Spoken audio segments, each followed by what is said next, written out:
Nah, kalau kita tidak segera perbaiki, kita tidak bersama-sama atasi, ya semakin rusak ya.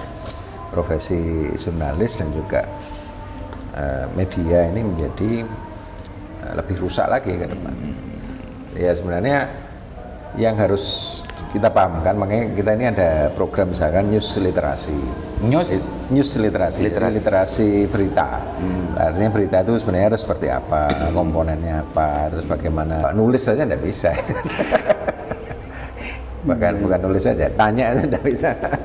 Apalagi nulis, belum lagi menganalisa data, wah, ini berat itu.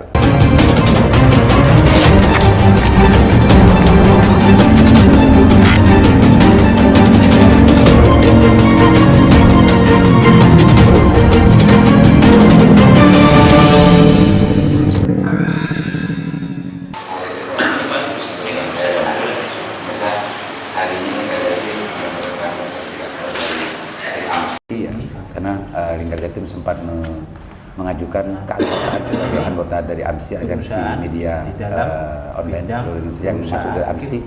Hari ini Ketua AMSI datang ke Lingkar Jatim untuk mensupervisi administrasi dan macamnya, dan sekarang sedang berlangsung sosialisasi dan juga penjelasan dari tim AMSI kepada tim Lingkar Jatim dari administrasi, akte dan yang lain-lain disesuaikan dengan aturan hari ini. Mas Arif, assalamualaikum Mas Arif. Mas Arif, terima kasih banyak hadir di sini. Ini akan banyak membantu kami semua, karena di samping memang kami tidak terlalu mengikuti perkembangan aturan kejurnalistikan dan macamnya. Ini ternyata banyak yang dikoreksi nih di Lingkar Jatim, pemirsa. Pak Arif, terima kasih banyak ya hadirnya di sini. Sebetulnya untuk masuk ke AMSI kan tidak semua media harus bisa masuk kan gitu Pak Arif ya. Harus ada syarat tertentu, dan kayaknya tidak mudah untuk masuk ke AMSI, makanya hadir ke sini. Sebetulnya syarat untuk masuk AMSI gimana, dan AMSI itu sendiri apa Pak Arif? Biar teman-teman di sini juga tahu. Ya baik, jadi memang AMSI itu kalau dari singkatannya itu kan Asosiasi Media Cyber Indonesia. Jadi ini merupakan perkumpulan atau asosiasi atau wadah ya bagi perusahaan-perusahaan media, khususnya media cyber atau media online di Indonesia. Karena kita ini merupakan satu organisasi media khususnya di cyber yang memang sangat diperhitungkan di nasional, karena anggota-anggota kita memang ya bisa dikatakan 95% adalah media-media mainstream di Indonesia yang pemirsanya sangat, pembacanya sangat banyak, viewernya sangat banyak. Jadi anggota AMSI seluruh Indonesia ini kira-kira dalam sebulan itu sekitar 1,3 miliar pembacanya. Pembaca. Yang mengakses dalam pemberitaan di Kaltara AMSI. Kita ini kan seluruh Indonesia ada 357 anggota media. 357 media. Nah, dan memang kita untuk menerima anggota itu kan sangat selektif. Yang 300 berapa Pak Ari? 57. 357 belum Lingkar Jatim kan? Lingkar Jatim kan belum kan? Oh iya belum masuk. Ya berarti belum Lingkar Jatim. Makanya ini Lingkar Jatim sekarang dalam tahap untuk bagaimana diterima atau tidak. Karena memang ketat. Lanjut Pak Arif. Nah, kenapa kemudian kita selektif? Karena sekarang ini kan media cyber begitu banyak sekali. Jadi mudah sekali buat media cyber. Hitungan dari Dewan Pers itu ada sekitar 47.000 media di seluruh Indonesia ya. Dan untuk online, khusus online itu 43.000 online saja 43.000. Jadi yang sisanya 4.000 tadi baru yang lain, ada yang radio, ada cetak segala macam. Nah 43.000 besar sekali. Nah ini kalau kemudian ini kita tidak tata, kita tidak atur, kemudian pengelolaan medianya juga nantinya amburadul, apalagi juga ada yang misalnya hanya satu orang itu bisa punya 5 media gitu. Ini tentu tidak sehat nanti kehidupan perjurnalistikan. Iya gitu. Sekarang ibaratnya orang, ya mohon maaf mungkin nganggur, nggak ada kerjaan, terus akhirnya bikin media. Kita tidak mau begitu. Artinya begini, supaya marwah pers, marwah media itu sendiri ya kita jaga bersama. Gitu. Jangan sampai kemudian yang mungkin tidak punya kompetensi, tidak punya keahlian, tidak punya ilmu dalam hal jurnalistik maupun media itu kemudian mengelola media. Akhirnya yang terjadi adalah ya banyak media-media yang dalam tanda kutip dijalankan dengan asal-asalan dan kemudian juga tujuannya tidak sesuai dengan tujuan sebagai pers. Karena dalam pers itu ada tujuan untuk menyebarkan informasi, ada untuk kontrol sosial, selain kemudian juga memberikan hiburan. Nah ini kemudian lepas semua ini dari fungsi pers itu gitu. Dan memang Arif, saya kalau dibanding Pak Mas Arif kan beda jauh perjalanan tentang masalah urusan kejurnalistikan kan beda jauh. Saya hanya lokal pemirsa. Yang saya rasakan di lokal saja, apalagi Mas Arif se-Indonesia. Di lokal saja ada banyak orang yang justru mengeluh, ini wartawan. Ini gini, termasuk yang banyak yang mengeluh itu adalah instansi, terus kepala-kepala sekolah dan lain-lain sebagainya. Bupati pun mengeluh. Betul Mas Arif. Dan ini apa benar semua? Lah ini menanyakan, ini apa benar wartawan semua dan macamnya. Ternyata kegelisahan itu juga ditangkap oleh AMSI dan di Indonesia hari ini sudah 43 ya. 43.000. Apakah itu secara administratif ada, apa secara fungsi juga sesuai dengan apa yang diinginkan oleh jurnalistik dan macamnya. Walau alam bisawab, tapi kegelisahan ini kenapa AMSI sekarang hadir ke Linggarjatim dalam rangka untuk menjaga marwah itu, Mas Arif ya. Mas Arif kan banyak nih kalau channel Linggarjatim dan juga para subscriber Linggarjatim mungkin banyak belum kenal dengan Mas Arif. Mas Arif ini adalah ketua AMSI Jawa Timur, Jawa Timur, dan di khusus Madura banyak yang memang merasakan kegelisahan yang sama dengan Mas Arif karena ada banyak orang yang ujuk-ujuk menjadi wartawan, ada orang ujuk-ujuk menjadi jurnalis, memakai bahkan ini lebih lengkap atribusinya Mas Arif daripada lebih lengkap datang kemana-mana mencari macam bahkan rombongan satu mobil macam pakai ini pakai yang bendera Indonesia, pakai Garuda gitu. Gitu. betul itu. Nah seperti itu himbauan dan juga pesan Mas Arif terhadap masyarakat tentang masalah itu harus bagaimana ketika menemukan hal macam itu, silakan Mas Arif.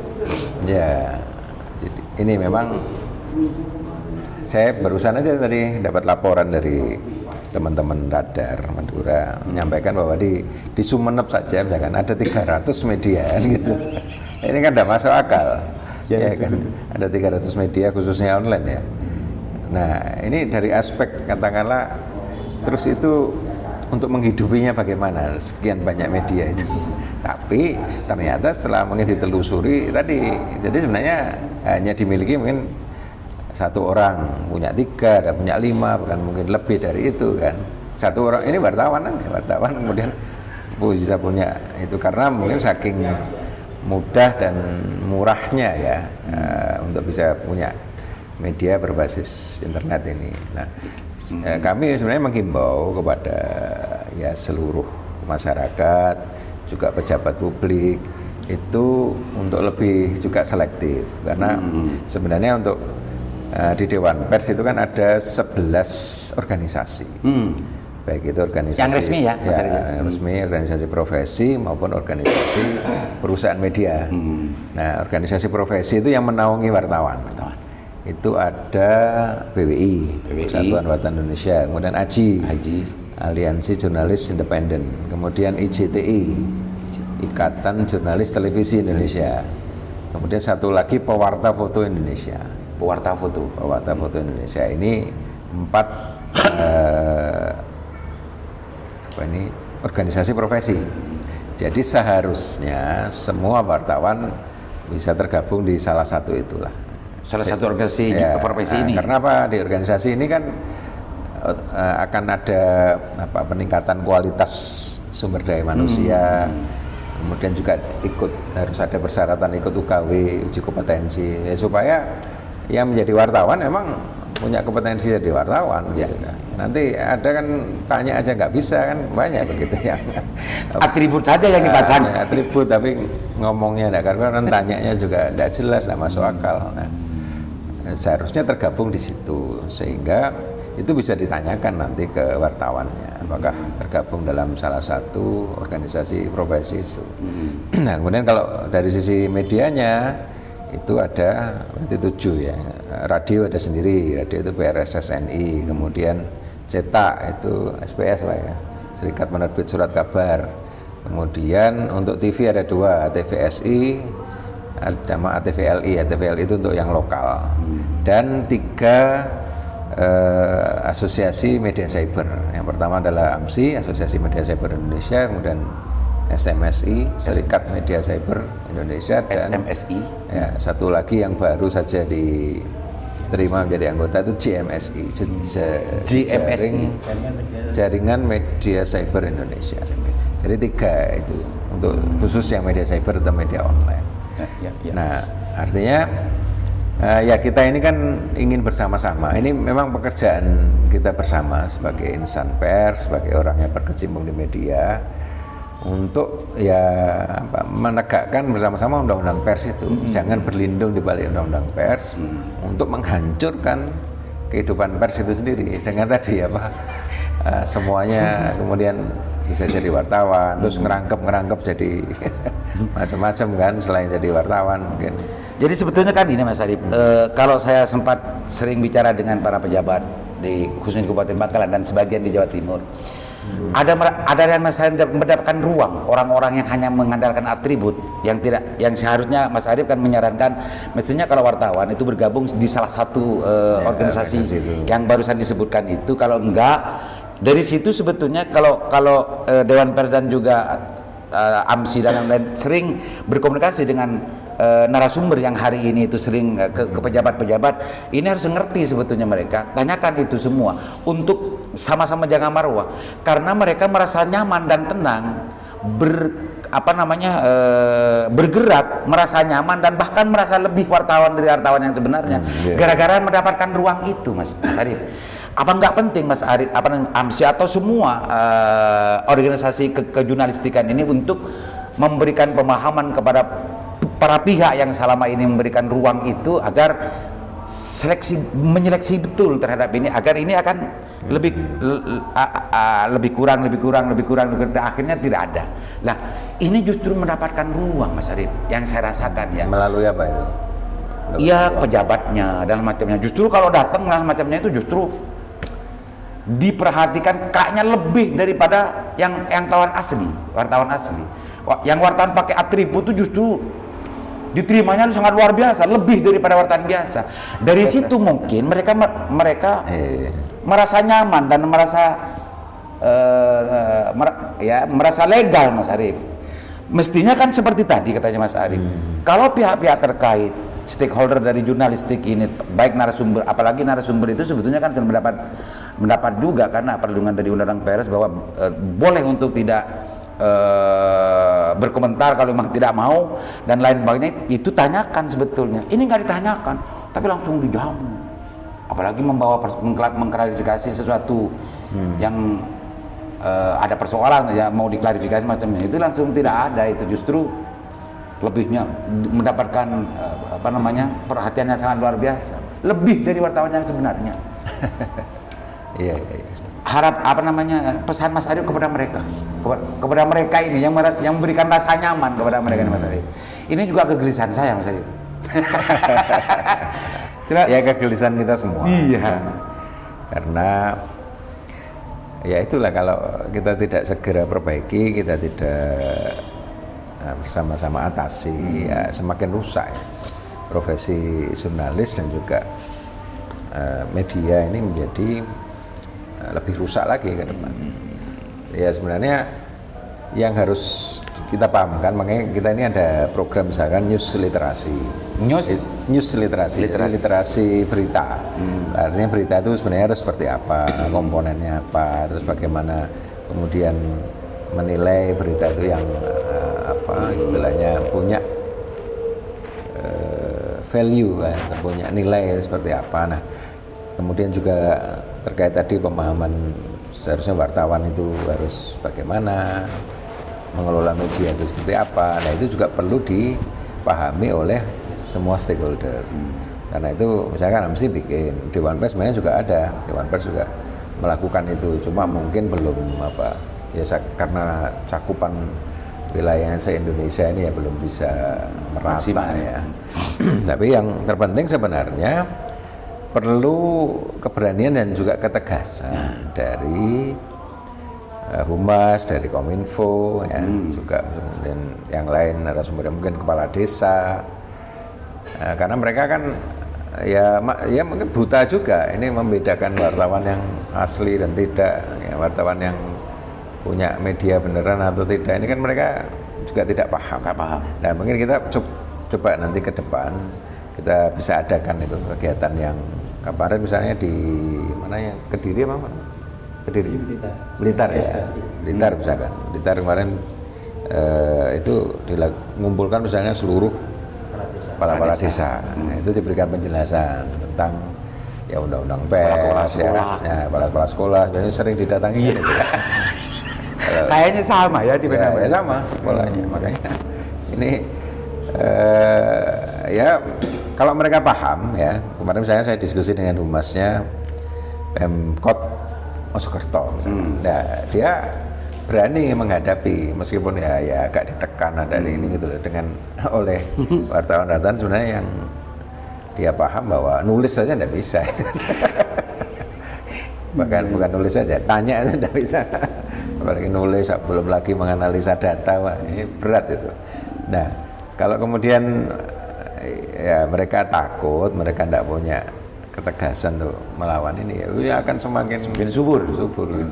Maka titik kuncinya menurut Mas Arief, dan saya sebetulnya ya menyimpulkan begitu, tapi kalau kalau ini dibiarkan begitu, para stakeholder yang tadi itu memberikan rasa nyaman kepada mereka yang justru mengeklaim sebagai jurnalis, bahkan mengeklaim punya media dan macamnya, ini akan semakin subur, semakin nyaman, dan semakin banyak orang lagi nanti yang akan datang kepada mereka. Makanya menurut Mas Arief, penting mereka itu untuk tegas dan berani. Untuk menanyakan, untuk menanyakan, memverifikasi dari mana dan macamnya, gabung kemana, jemaah profesinya, asosiasi profesi dalam macamnya itu, pemirsa. Mas Arief, terima kasih banyak atas hadirnya verifikasi. Mudah-mudahan Lingkar Jatim segera menjadi anggota secara resmi AMSI dan sering mendapatkan informasi penting tentang masalah pengembangan dan juga hal yang lain, dan tidak terjerumus kepada hal yang dibicarakan tadi. Mas Arief, sebagai closing statement tentang Lingkar Jatim dan juga media di Madura khususnya, silakan Mas Arief sebagai closing statement. Ya. Terima kasih. Jadi kita bicara media lokal, media dengan konten lokal itu sebenarnya sekarang banyak dicari oleh masyarakat gitu. Karena ya sebenarnya rumusnya dalam jurnalistik itu soal proximity, soal kedekatan itu sangat penting. Karena itu media-media lokal sebenarnya menjadi ujung tombak bagi masyarakat ya.